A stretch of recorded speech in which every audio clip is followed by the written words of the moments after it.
Hello, Matthews Gatos here. In this video, I'm going to show you how to factor using decomposition. So, as always, check for the GCF first, divide all terms by the GCF.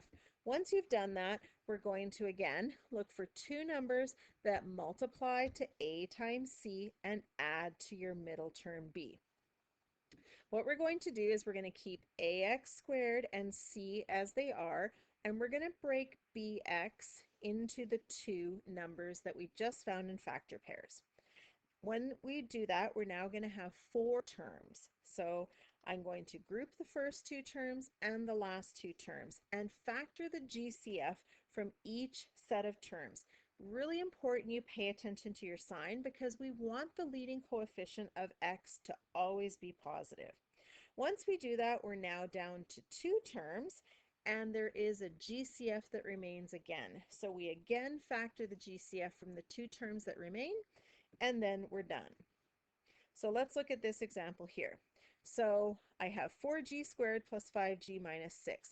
I am looking for two numbers that multiply to 4 times negative 6, which is negative 24, and add to my middle term of 5. So we've done this before. We know with the product sum, my middle term can be broken down into 8 and negative 3. So we're going to keep my first term the same and rewrite the middle term as 8g minus 3g. 8 minus 3 is still 5, minus 6.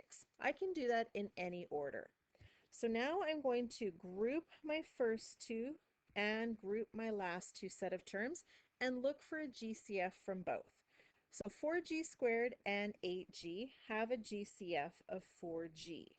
So I'm going to divide each term by 4g. So 4 divided by 4 is 1. G squared divided by g is g. Plus 8 divided by 4 is 2. And g divided by g is 1. In my next set of terms, 3 and 6 have a GCF of 3. But since this is a negative, I am going to factor out a negative 3 because I want the leading coefficient of my variable to be positive. So negative 3g divided by negative 3 is g. Negative 6 divided by negative 3 is positive 2. So I've gone from 3 terms to 4 terms, and now I'm down to 2 terms.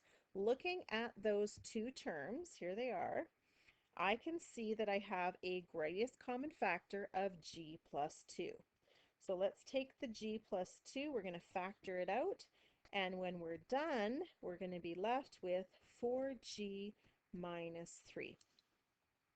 And that's how you factor using decomposition. So I hope this video helped, and I look forward to seeing you for the next one.